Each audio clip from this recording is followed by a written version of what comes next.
All right, John, I got to jump right in. Top of the show. I think this is the most pressing issue facing YouTube tech commentary.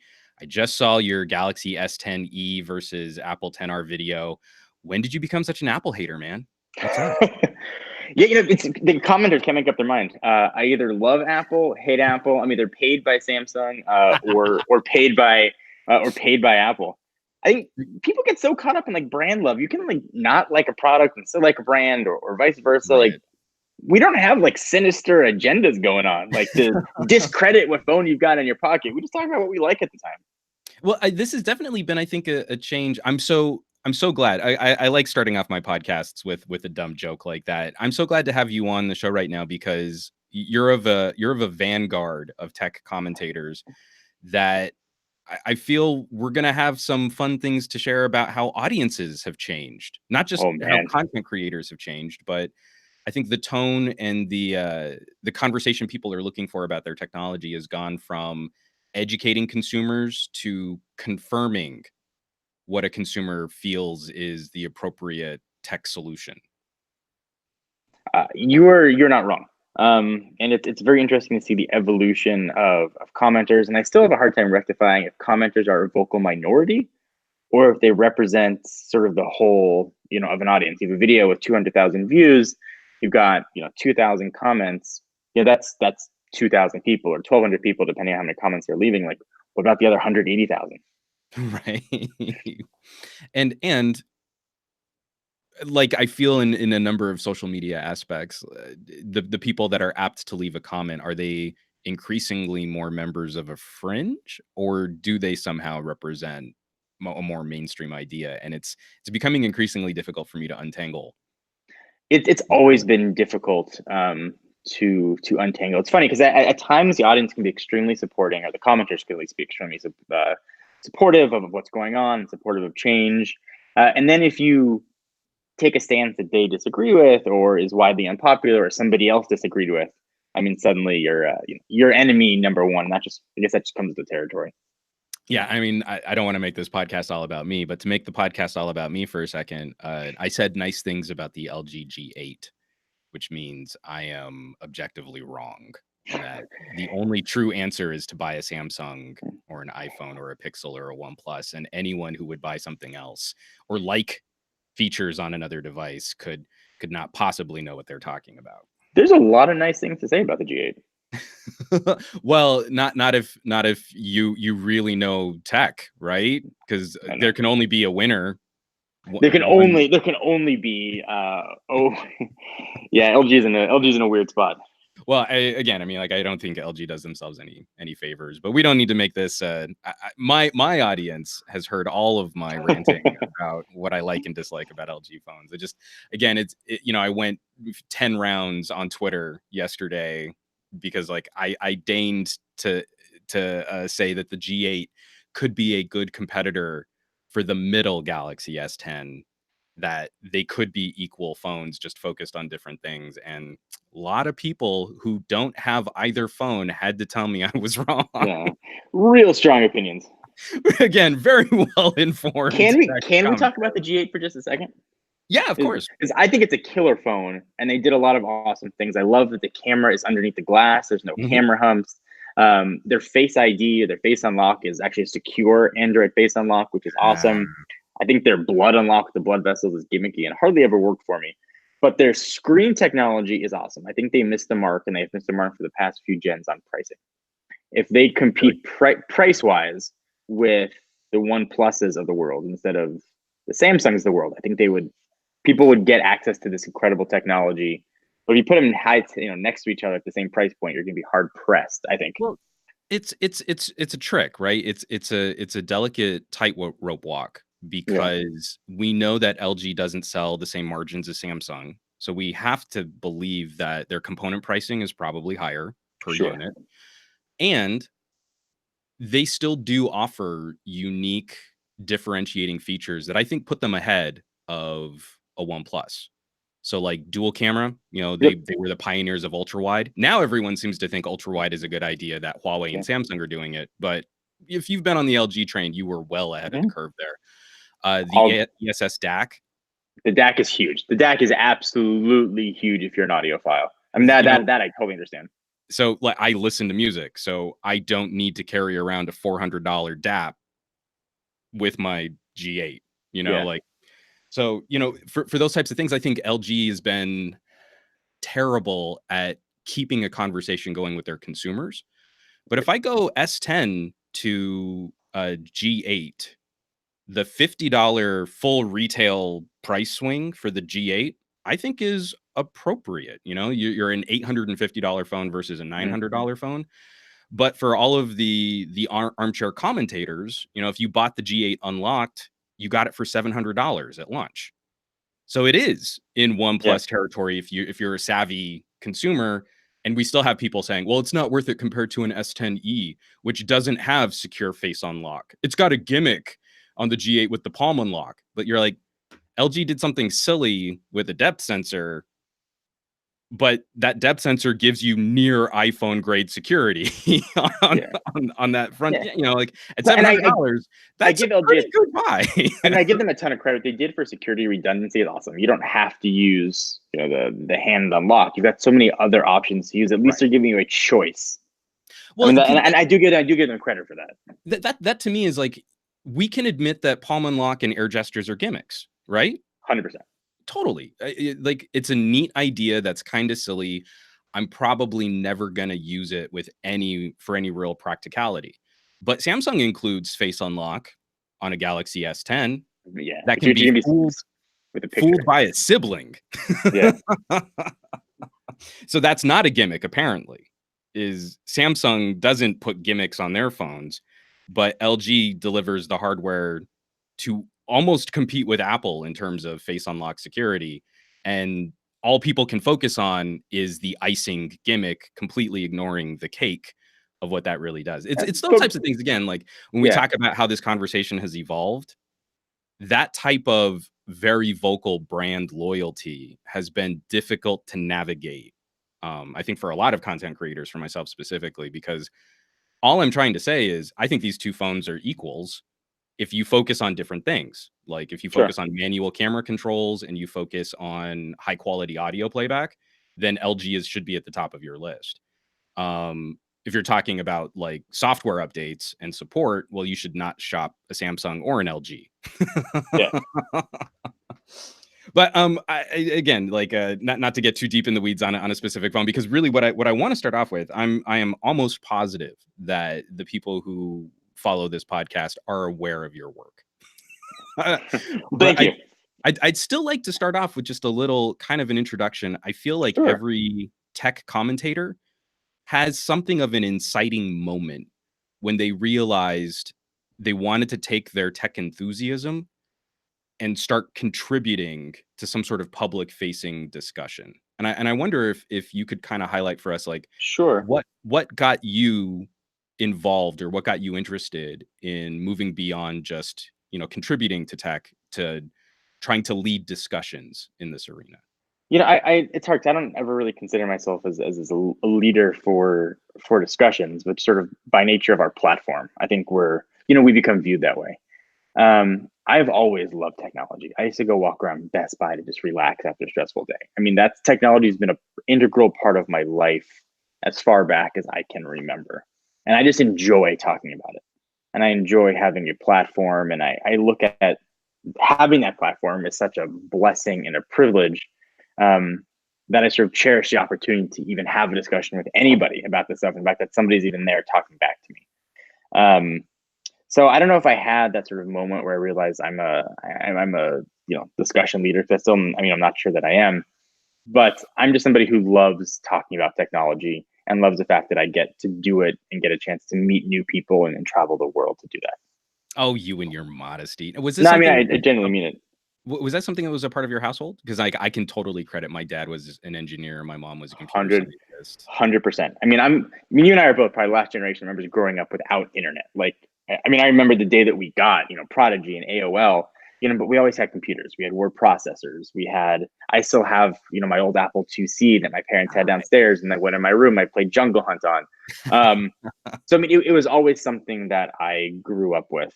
And I don't think my parents did any force that. It was just like, computers seem like something we need. So here's a computer. And so it's sort of just always been part of my life. It's my greatest regret that I didn't think to keep my family's old DOS box, an old Ooh, 8088, like the family computer yeah, when we first got a modem when we that were was measuring huge. That was baud's. huge. It was huge. And it was literally, it was physically Yeah. large. So I wanna kind of dig in because you've been changing things up in your Yes. content production strategy, in your distribution strategy.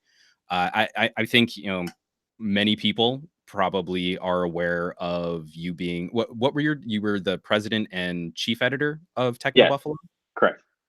and that there was a change the beginning of this year as that label Techno Buffalo is now Mm. under new ownership. I was hoping you could talk us through some. I mean, Yeah. not if there's anything proprietary or No, no, no. I'm a pretty open book when it comes to it. So back when I started on YouTube, so 2006, 2007, um, there weren't that many people doing tech at the time. YouTube at that point was mostly cat videos and guys getting hit in the junk. And I started making tech videos just sort of as a hobby, and it grew very quickly to a point where I entered the partner program, and I was able to make some money there. And I figured I would reach out to these big tech websites, Engadget, Gizmodo, CNET at the time, and say, listen, like video is going to be a big thing. Let me make video content for you. And nobody got back to me. And I think, my early 20s-year-old John, who was a liberal arts major in college and no business experience, thought, well, screw it, I'll do it myself. If anyone's going to give me a chance, I'm going to do it myself. And I was so naive to think I knew anything about publishing. So that's really how Techno Buffalo was born. And it was an interesting, drive through, the past 9 years, sort of learn how publishing went. But it took me away from video. And sort of as I was had to run a business with staff and deal with taxes and payroll and also content generation, editing, I had less time to spend on video. And sort of that was very apparent by the quality of the videos we were putting out, the type of videos we were putting out. And the audience saw it. And a lot of the audience started to go other places because other people were coming out that were doing incredibly produced video content. Marquez, John Morrison, Austin Evans, like those guys were yeah. coming up, being able to sort of focus on content that I couldn't. So I made that realization sort of middle of last year that I was doing a lot of things, but doing nothing well. And if I wanted to focus on something to sort of achieve this level of success that I have in my head, something had to give. Video has always been my first love. Publishing was something I did. It's more of a, let me show you that I can do it myself.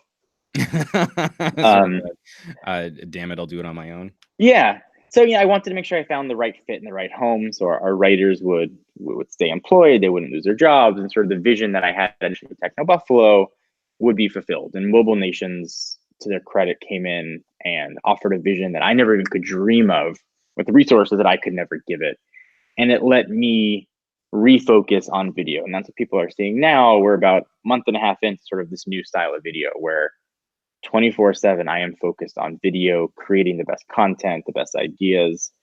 And I think the best thing I ever did on the video side was hire people much more talented than me to sort of make these videos happen. I have the easy job, I'm on camera, but the guys that are editing, we've got Matt Gonzalez and Robert Rosenfeld that are editing these videos are so talented and they now have the time to shine. And that's been one of the coolest things about this. So do you still have a working relationship with the Techno Buffalo label, or has that parted ways? Yeah, it's not official. I still talk to Narav, who's running Techno Buffalo now. We correspond very regularly, but I don't have an official title or role or responsibilities anymore, and that was by design. Nice. And you can ask, by the way, you can ask me anything about it. I'm pretty much an open book on it. I don't have really any sort of NDA on anything, so I'm happy to share any stories or any information that you might want to know. Oh yeah, no worries. I mean, again, it's just it's an interesting business move because I think we come from a generation where this kind of homegrown content where I'm still a solo producer. Like Mhm. I've written and I've produced for other outlets, but I kind of keep coming back to my home base just being I'm a dude. Yeah. But it's interesting seeing that as some of these tastes have changed, we've seen the influences of Team Crispy and people shooting, a review of a glowing rectangle on a red cinema camera. Mhm. Um, how quickly how quickly the audience's tastes have evolved, because it That is very wasn't true. that long ago where two disembodied hands molesting a phone on a wooden tabletop was a good platform for tech commentary. Yeah. No, you're not wrong. And what I've realized since I made the transition is that, I look at some of these videos that I initially thought were overproduced.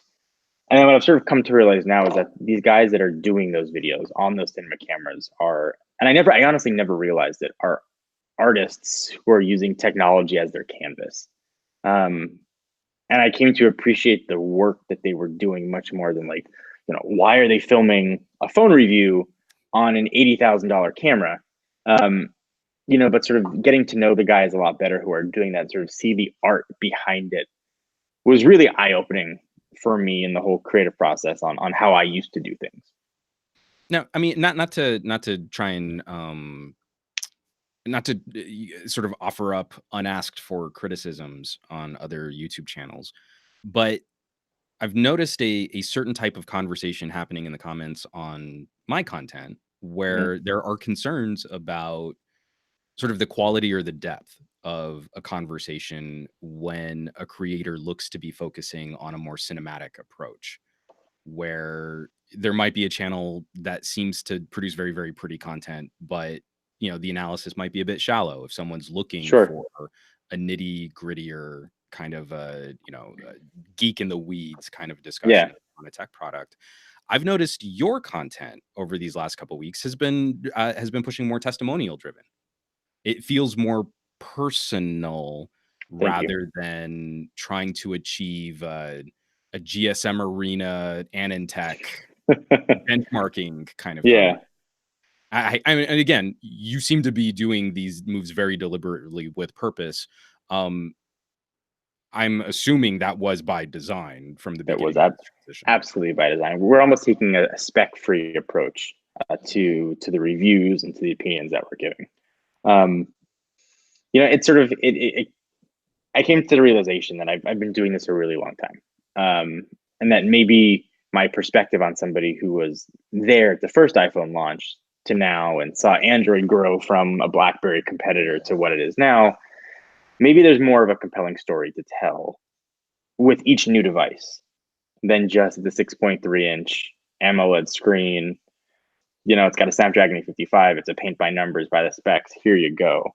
So that was, and I appreciate you saying that, because it was definitely by design, and sort of a more narrative approach to the videos was something that we've been trying. We've always wanted to do, just by not having time, couldn't execute sort of that vision. No, I mean, it really struck home for me on your Apple TV. Thank you. The retrospect is, I mean, it was. I like framing this discussion where we're talking about sort of an evolution of tastes. For some content creators, it is becoming almost an existential crisis watching how these things have morphed and changed. And then when you go and you look back, and you're like, well, this is how we used to talk about tech products, or Hmm. this is what we used to accomplish in these discussions, or something like an Apple TV was so new. Yeah. Like it's worth trying to remember where we came from and where we're going, as Apple is managing a transition into becoming more of a services provider than just a hardware provider, expanding on those types of Hmm. conversations. What has that audience reaction looked like? I know when I'm going through your comments, Yeah. especially for the comments that are rising, not just, looking at a chronological feed, it Yeah. seems to be resonating with people that want something more comfortable to kind of sit and chill with a tech pal. And it's been really reassuring and comforting to see that. Now, there's still the people that are, upset that I'm talking about Apple, or I didn't choose a phone that's in their pocket, but it's been nice to see the audience kind of welcome me back to their homes and to their phones and their sets, and we can just talk as colleagues and friends and geeks, and they have a perspective, I have a perspective, and it's turned into more of a surprisingly civil discussion, um, than what we've had before. And maybe it's because things are new and they change, so it's so juxtaposed to how we used to do things, and in 6 months maybe it'll revert to what it was. Um, but I've really enjoyed being able to interact with the audience more, almost as grown-ups. Um, and less as sort of the childish comments that maybe we used to see in the past. And has that been resonating? I mean, everyone is now trying to become the next YouTube SEO guru, Yeah. trying to untangle the mysteries of the algorithm. Uh, I know from my personal channel, as soon as I started talking tech and politics, like videos demonetized, not showing up in search results, people weren't getting notified to new videos. Yeah. There seems to be a general trend towards, can you produce audience engaging or sometimes YouTube drama videos on a more daily basis, where your channel is purposely going out of its way to take its time in delivering a polished product. Has that been pleasing our overlords at YouTube? Yeah. It's been interesting, and it's a really good point you said. 'Cause everybody's chasing the next algorithm change, and the reality is nobody really knows what it is. And No, you know, and we Google will move the goalposts on us if we even yeah, do figure it out. and it's interesting for us. So we're an older channel that had a lot of subscribers that joined 7, 8, 9 years ago. So it was sort of we were sort of fighting a battle on two fronts. It was re-engaging old subscribers who had gone elsewhere, and then also trying to find a new audience that maybe are seeing the content for the first time. So we were sort of fighting both of those, and what we decided was we're not gonna beat we're not gonna beat Marquez. Like if he's gonna put out a video, like we're not gonna beat him. His audience is huge. He's incredible at what he does. We need to stop trying to to beat Marquez, to beat You can't Unbox Therapy. out No, you out can't. unbox therapy, right? No, those guys are behemoths and titans in the industry for a reason. So let's just be the best version of ourselves that we can be. And whenever that comes out, it comes out. The one conscious thing we did make to sort of appease the algorithm gods was like, let's try for longer videos. Where videos used to be 3 to 4 minutes, let's try 7 to 9. And let's see if that watch time and audience retention makes a difference. And that's really been the only conscious change that we've made to sort of appease Google, and who knows if it's working or not. I mean, early data isn't leaning one way or the other, because that So has been the classic sort of YouTube assumption is, well, you want punchy short videos, you want to put out a video every day if you can, you got to do this, you're going to show up in search and rankings, and no one's going to watch more than 90 seconds. That's your average watch time, so make it short. Early indicators have been positive, but we've had some videos that I'm like, oh, this is going to be huge. This is going to be a 500,000 view video, and it gets like 80,000 views. So, we're still, kind of feel like we're bird boxing blind as we go through this. But we've seen our retention time go up. So we've seen it go from 2 minutes to 3 minutes. So now we're averaging for a 10-minute video, almost 50% retention. Nice. That's which huge. has been really nice. And sort of the other change that we've done is when we have ad integrations, to not try and like be sneaky about it, not be like smooth transition to thank whatever sponsor. It's like, here's an ad, taking a break. Like, here's an ad. Thank you for sponsoring us, and then moving on. That's something we've been trying to consciously let the audience know. Like, so they're aware. Like, here's an ad. We're not tricking you. Here it is, and we'll move on from it. and have you found that's been resonating with your partnerships, with your advertising partnerships? Yes, and also with the audience. There used to be a lot of people like, oh, ad or real video starts at 3:08. We're noticing that no one's commenting on them. Like no one's saying anything negative or positive, which I'm taking as a giant good sign. Very nice. And you know how it goes with ads. It's like it's real tricky. Nobody wants to do them, but it's how we put food on our plates. Yeah. Because there's also been that side. The next thing Jon, I appreciate you being a better podcast host for my show, because that was exactly the transition that I was going to be kicking over into next. For some of us, like for example, my channel much smaller, and then I do a lot of gun for hire work on other platforms. That's always been kind of my MO. But when I used to have like 20 or 30,000 YouTube subscribers, those ad metrics used to pay rent. Like a good video would actually contribute to my household finances. And there are a number of us who are now making those transitions over into things like Patreon. I have a small loyal crew on Patreon that those contributions eclipse what current YouTube ad metrics are looking like. And that has afforded me the ability to kind of back off a little on the heavier direct sponsor integrations. Like it's all just begging and borrowing from different places. With this transition, was there any consideration of going crowdfunding or direct to the viewer or anything like that?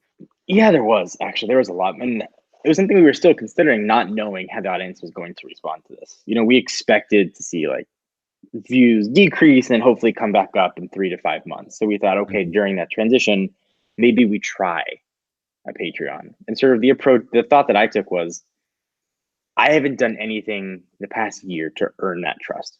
Mm. So I didn't do, and that's a very honest answer. I didn't do it for that reason. I wanted to earn the trust from our old audience and our new audience again by putting out content that I thought they would really appreciate. And then if we decide to go the crowdfunding, road, or go the Patreon road, like at least I feel like I You put have my best foot contributed. forward to ask. Yeah. Nice. I'm gonna take another drink of water. You caught me just Nah, right. no worries. But people have had such luck with Patreon. I think sort of what you've done in your model, especially the hosting stuff that you do, is really admirable. Like I love the hosting stuff that you do and how you sort of diversified from just YouTube. This is very cool to watch and see from afar. Well, well, and thank you for saying that. Actually, you were in part an inspiration because I feel like a number. I just had another conversation with another podcaster last night.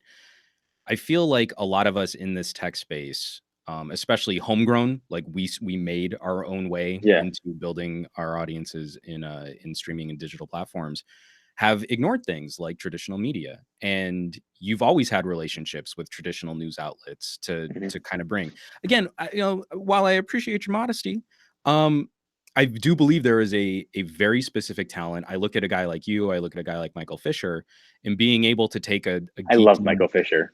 again, Just a side note, storyteller. one of the greatest human beings probably on the planet. Yeah, absolutely. But also, again, it's all of us with like liberal arts and theater backgrounds.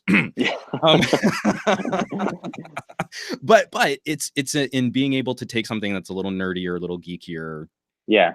in that topic, and then you've got 3 minutes in a news broadcast to try and break that down into a couple sound bites that's going to resonate with a general consumer on a local news broadcast or on a cable news Mhm. broadcast. And again, it was watching you do some of these cable news broadcasts. I was doing a bunch of plugs on satellite radio. I'm now doing work on like Good Day LA, Mhm. for that Yeah. matter too. Where I feel like traditional media is starting to get a little savvier about the people they can pull from our sphere of online creators. What kind of opportunities, like in some of these more recent changes, have you seen that engagement provide any benefit for the work that you're doing, or are you still reaching out to these types of outlets to contribute to these Yeah. stories? So it's been interesting. I think you make a very savvy point about sort of the Venn diagram of digital and traditional, or new and old, sort of start to come together a little more. Um, I've started to see more acceptance of new media, and maybe the new part starting to go away, sort of, and just be media.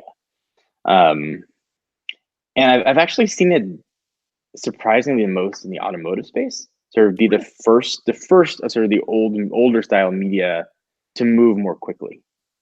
And maybe it's because automotive stuff is being a lot more tech driven. But that's been fascinating to see the past few months. Um, kind of come together.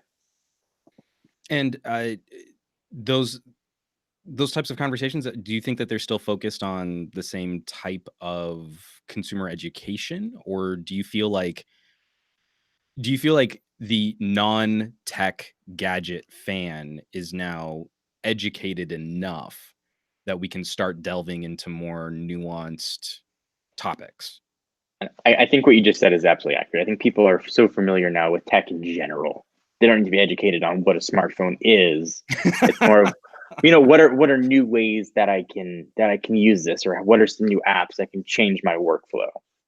And traditional media at least seems to be more saying, come on and explain what you do already on a different platform, Hmm. as opposed to come on and explain something different to people who don't know what you're talking about.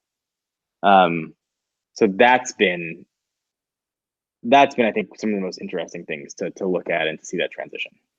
I know for me personally, it was really interesting over these last 2 years, from the iPhone 10 launch, that there used to be this big sort of given, like an iPhone launch, we're going to take a news crew and we're going to watch all the people standing in line. And from iPhone 10 to 10s, like that didn't happen anymore. It was like immediately they wanted to start talking about other aspects of the phone, not just these things are popular. Yeah. And that's a very, again, a very good point. And I think we started to see new uses of technology. So it was Face ID. It was unlocking the Yeah. phone with your face, which for the most part was really new to people. So now there's something, okay, like that. There's a new discussion point instead of like, look at the idiots lining up for a stupid phone. Like, haha, let's sort of laugh at them tongue in cheek. There was a new discussion point and there was a new sort of metric to talk about and to evaluate and to gauge. Do you think Apple is still going to be the only company that can generate that sort of initial consumer conversation? It doesn't seem to have the same kind of broad newsy impact when Samsung does something. Yeah. For You know, example. I think Apple is 1 to 2 bad phones away from losing a lot of their influence. Mhm. I think a lot of the way Nintendo was. If the Switch was a bomb, Nintendo probably would have gone down with it. I'm not Yeah. saying I don't think Apple's going to go down, but competition's coming up. So I think if there becomes an alternative for iMessage or an alternative for, one of those big platforms that Apple's got a stranglehold on, I think you could potentially see Samsung generate the amount of interest. I mean, something like the Fold is getting a lot of attention. But certainly nobody generates buzz right now like Apple. That is a true, like unequivocally accurate statement, and I think will probably be that case for the foreseeable future. Because I thought, like, because to your point, maybe it's a stumble of a phone launch here, or someone getting a little too, like, for example, I actually really liked the renders of supposed iPhone 11 with the square camera. Square, Like, yeah, I actually kind of like the look of that. It looks a little like a rocket launcher. I'm a dude. Um, but outside of that, I found it interesting where AirPods, they can make a huge buzz. My Apple Watch, I'm not a daily driver iOS user. You can easily point to that being the best experience you can wear on your wrist. Like, sure, Google lacks all of the focus to refine Android Wear, like we've seen in 4 generations of Apple Watch. But then we don't see that same kind of buzz for some of the new services coming out, where Apple is struggling to communicate their benefit, where Disney just announced Disney Plus, where most people were getting ready to kind of poop all over it, but no, $7 and Netflix's stock just took a dive. yeah. Like that to me, do you think that those are going to be some of the concerns? Like, are consumers burned out on the hardware, this yearly refresh cycle, and they're looking at the things they want to do with their phones, but then they look to Apple to fulfill those services, and that's maybe not as exciting. Yeah, so Apple as a services company is very interesting. And I think your sort of point about Disney Plus is very apropos right now. So you look at Apple TV and sort of the things that they announced, was it last month, and that could have just been renamed coming this fall, and it was clearly to get ahead of what Disney's doing, and it was brilliant what they did. You set expectations high, come in low, and I guarantee you that $7 price point will be much higher in 12 to 18 months. Look what's happened with YouTube TV. Yep. But Apple is unequivocally less exciting as a services company than they are as a hardware company. Um, and you're right, the yearly refreshes, the S refreshes are not exciting. I don't care if I have, slightly better exposure on my camera. The general consumer doesn't care if, the AirPods will pair your phone slightly faster. I mean, it's But they have a $40 wireless charging case now, John. I know, and the price, and everybody ignored the price went up from 160 to $200 to get. I mean, it's. I mean, I that's a feel whole like that's a whole other discussion. you're just hating all over Apple, man. It just Apple. makes me. We have a video coming up. I'll tease a little bit, but it's essentially like, can you still trust Apple? Right. In the wave of early announcements, products not launching, and I think it's an interesting discussion. And I think if that trust begins to erode even further, Apple's in trouble because they built their castle on that trust.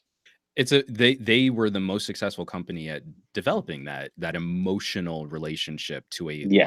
lifestyle identity, and it doesn't take much to disrupt that. It really doesn't. It's always been because I was an Apple acolyte way back in like the G5 days. You know, dual Yeah. socket, dual core IBM Power PCs. Gimme that. Gimme, gimme, gimme. I was an Apple product specialist for a DOE facility. Um, but it's been curious because I kind of feel for those of us that have criticized Apple sort of out of love, you know, when I love a Hmm. company, I demand more of them. I'm not willing to Absolutely. overlook small slights. And that's challenging, right? I'm saying critical things of Apple not because I want them to fail. I'm bringing up these criticisms because I want them to do better and I want them to succeed because they have a unique position in this market. But again, it's like I've had some similar issues with Samsung of late, you know, Yeah. where I feel like they don't necessarily always earn their market position. It's more a momentum Agreed. of the customers they have. 100% agreed. So when you're faced with some of those kinds of conversations and kind of just what we did, that little bit of back and forth, Yeah. we're naturally inclined to kind of weigh in on those types of topics. What are some of the changes you've seen in your audience as you started broaching those conversations? Yeah. I think you make it pretty clear why you personally choose a specific platform. I have Thank found you. when I share my bias, because I am a human being with a singular point of view Hmm. and opinions, that's often backfired. Oh well, you can't be trusted for other conversations because you obviously prefer this one brand better. Has the audience followed you for some of those personal disclosure kinds of conversations? Yeah, it's a hard line to walk. We just had a video that went up that was called "Why I Use the iPhone," Mhm, and when we made this transition to a new style of video, I made a sort of very conscious commitment that I was not going to apologize anymore, nor hide what my preferences are for mhm. devices. Now, those preferences can change from generation to generation, but I'm not going to apologize for them anymore. And if the audience responds negatively, then so be it. At least they respond negatively, knowing I was honest. Um, and surprisingly, it's been a pretty positive response. Oh, good. More positive than I expected. It became in between testing Android phones, I generally go back to an iPhone. And here are Mhm. reasons why.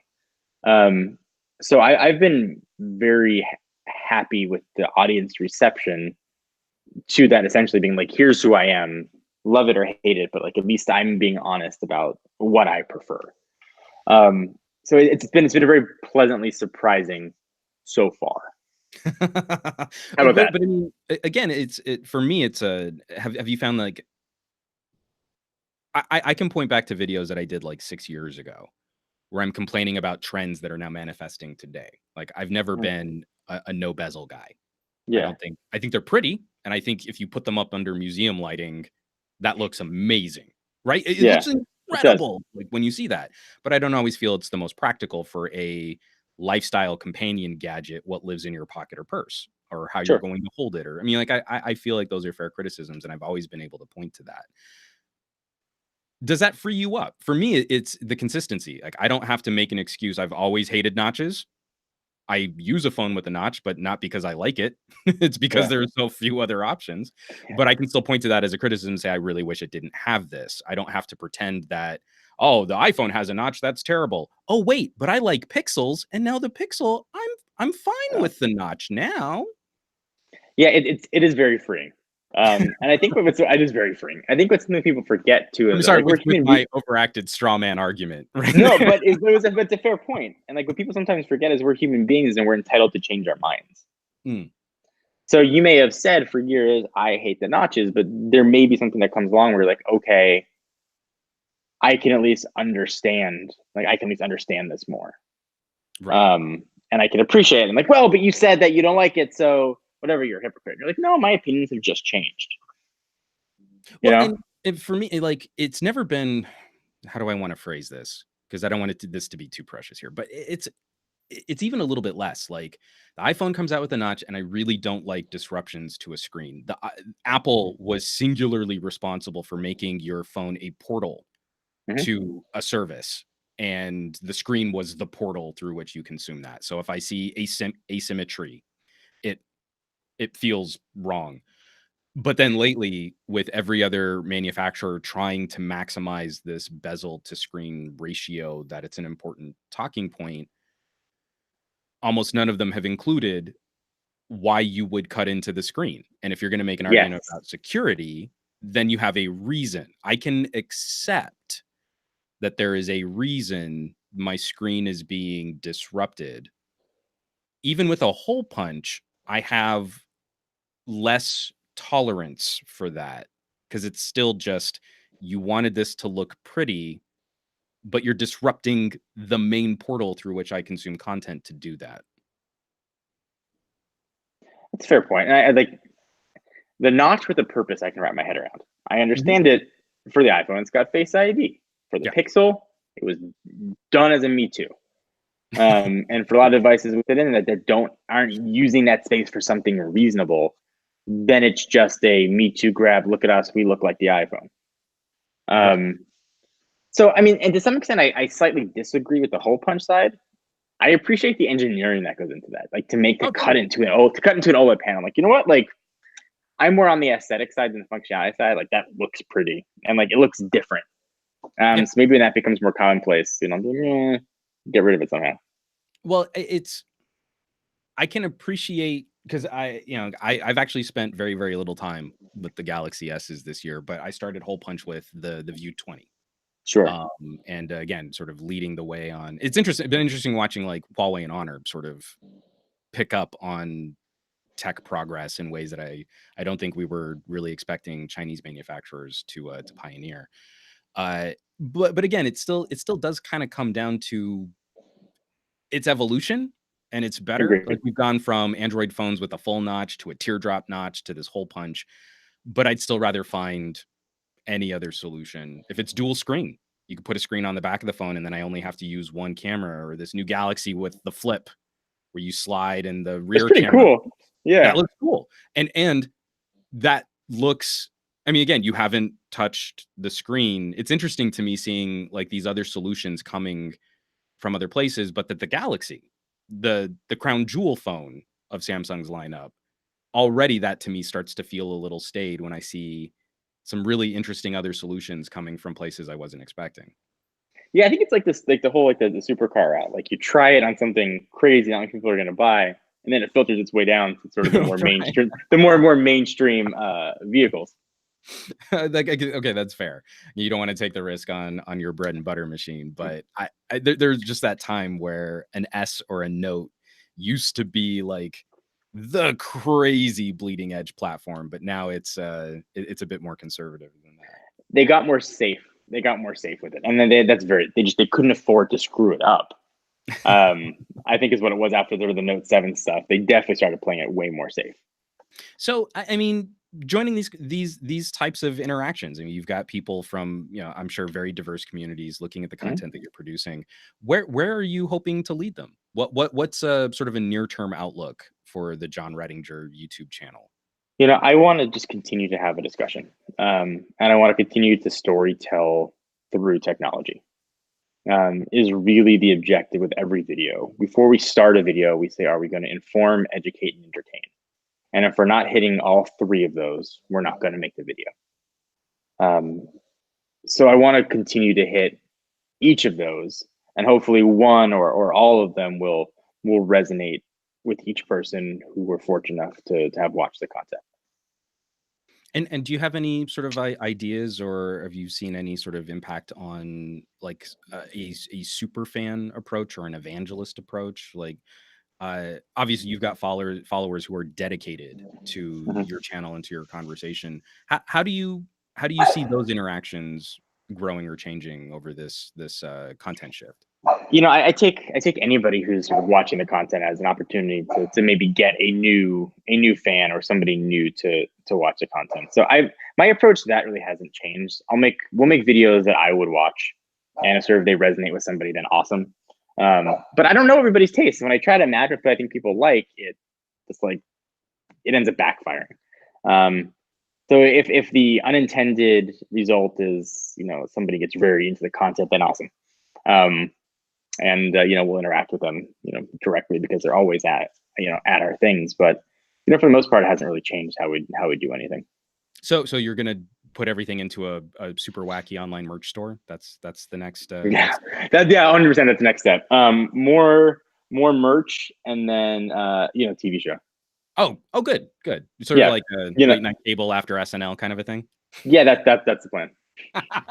I pitched a show a couple years back, like sort of a tech lifestyle, like, hey, these are cool things, and we'll do drones and we'll play with toys, and we almost got that. It would have been like local cable, 2 in the morning. Still, Almost that's so close. It awesome. would have been so fun. I've been a part of 3 pilots, and each one has not gone farther than the pilot. So I am like I'm just murder for TV shows. So I think I'll probably stay away from that for a while. No worries. I mean, was that something like an original design of yours? Was to be on camera as a Yeah, it performer? was, and that was always kind of part of the plan. It was like I love the YouTube side. I want to always continue to do it, but I like to go to branch out as well. And that's something that I always kind of thought I wanted to do. Um, but then it became, I'm like, can I do it well, and can I do YouTube well? And the answer was no. So I had to sort of pick one road to pursue, and this Right. was the one that I thought would Not a have the most do fun with. everything and not do anything well kind of an approach. Exactly. Well, that's actually been one of and again, one of the main reasons why I wanted to have sort of this conversation with you right now. Because in talking with numerous other people and a handful of these other creator chats, but then a lot of offline conversations, a lot of private conversations, is I think content creators are struggling right now. It's one, it's refreshing to hear some positive outcomes. Your channel, I think, is one I can point to and say, like, you can you can change things up, you can evolve, or you can pivot, um, as long as you've got a good design on where you want to go. But not to out anybody if you've been having Sure. similar conversations specifically, but some of these more concerning trends, some of the directions like YouTube is going with medium to larger size channels, what are some of your concerns as to what our jobs might look like over Yeah. the next couple of The years? biggest concern that I have is YouTube playing favorites with newer channels. That's been alarming to Hmm. see. Um, and sort of we've seen sort of empirical evidence that YouTube will prefer, if all things are equal, a newer channel versus an older one. Hmm. Um, so that's that's taking what used to be higher barriers to entry and sort of drastically dropping them down. So that's been alarming, and I think a lot of creators, and like happened with me, was people don't see the grind behind the scenes, Yeah. and that grind becomes old very quickly, and that translates over to the content that you're producing, and the audience can see it. Hmm. So I think that's what a lot of folks are going through, and the same thing that that I went through for the past year or so, is trying to find a way to get through it and try to find a voice again, and not just be a voice.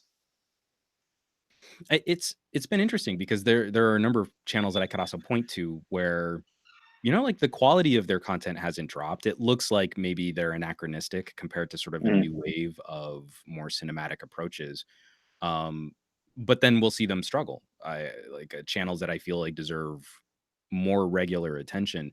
I think it's yeah, interesting what you say about YouTube preferring newer channels because there also seems to be a trend towards making the barrier to entry or the barriers to monetization much more difficult than when we came up, when oh you yeah, could apply for the partner program and stuff too, which it's interesting to see sort of a chilling effect for larger established channels, but then also sort of a cooling effect for someone starting this. If someone breaks through, YouTube loves to hype that, loves it. but they're making it increasingly more difficult for someone who would want to just have like a sort of a daily bread and butter kind of channel and find organic growth and sort of build a Yeah, community that way.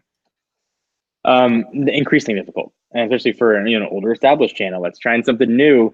It's a struggle, and sort of you're climbing. It's an upward climb, um, and I think it's more steep than it would be even for a newer channel starting something from scratch. And have other members on your team like I'm sure like that was going to be a really dumb question. There's no such thing as like asking a dumb question except for Yeah, the one fire away. just about You that. can fire away. But to sort of refine that, because I know what the immediate answer was going to be, as members of your team are kind of strategizing and talking about this kind of stuff, what is your vetting process like? Because like I'll play around with an idea and I don't have anyone to tell me, no, I think that'll be too gimmicky, or maybe it's not going to be worth the effort, or you should pivot and look at Yeah. refining this. Like I put out a video and then I just kind of have to see if that idea actually succeeded or not. Especially with the amount of production that goes into one of your videos, I'm sure you don't take that production workflow lightly. So how does No, we something don't. like a new idea break through in that? So it goes like this. So, we'll all sit, it's usually on Mondays, and we'll sort of pitch ideas. And with the new direction, we've taken a very reverse approach how we used to do things. If we can't pitch an idea and also pitch the title of the video and the thumbnail before the idea, we won't make the video. The video can be amazing. If the title and thumbnail suck, no one's going to see it. Right. So if we can get all of those things in line, then we'll even move to how can we even produce this? And we'll come up with an idea that we say, okay, we want to make, and then we'll assign the video to a director. So to like a Matt Gonzalez or Robert Rosenfeld. And they'll go through and put together notes and thoughts, and then send that document over, and I'll review it, put down my notes and thoughts. And then we'll sit down and film. And what's changed is that they'll ask questions during filming. Okay. Instead of just having me sit there and talk, they'll ask questions, try to prompt an answer that they want. So they now have more of a vision in their mind for how the video is going to look than we used to have, where you just sort of sit and film and put some B-roll, some pan shots, and hopefully it hits. So that's our new sort of creative process. Sort of an end result driven pitching process. Exactly. So I just saw the time and we're kind of coming up on an hour. So I always have two last thoughts or last questions to kind of wrap this up. We sort of touched on a little of this, and we were talking about, barriers to entry. I feel like there's a fog of people who think that this is what they want to do, but then when they're faced with the realities of it, they drop off. Like someone could make an amazing first video, maybe follow that up with a second, and then there are a lot of channels which taper off. 6 months later, you get a, hey, sorry, I haven't been making more videos on my channel video, and then you never see them ever again. Getting away from them, someone approaches Jon Rettinger, who is earnestly looking at this and has a good idea for the grind behind it, beyond just, well, how do you get started on YouTube? What would be the one important piece of advice for that individual who you feel is probably taking this more seriously than the person who's gone after 3 videos on YouTube? The advice I always give is take influence, but don't copy anybody. Find your own voice and your own style. And that's the only way to stand out and be unique, because every person is unique. If you try to out Marquez, it's not going to work. You try to shoot more beautiful B-roll than John Morrison, it's not going to work. You won't. You won't. Don't take influence from those guys. Take influence from those people that are the best at their craft. But find your own voice is really the advice that I always give. Well, and a lovely note. So now, John, the final question here. All right. A terrible calamity has befallen the United States. You, your family members, made it safe to the bunker, but you only have room left in this shelter for one living LA Laker. Oh man. Who do you bring? Does it have to be a current one? Living. They could be retired, but they're alive. I mean, I don't want you bringing an LA Laker corpse to the bunker. I mean, because that's a waste. Fair enough. Ordinarily, I'd say, Kobe Bryant. He's got kids, but I think I'm gonna take LeBron James with me because I feel he's got some stories. It would have been Magic Johnson up until a few days ago. Oh no! Is there? He resigned. He resigned as president of the Lakers amidst drama, so he's a little bit on the bad list. So I'm going with LBJ. Okay.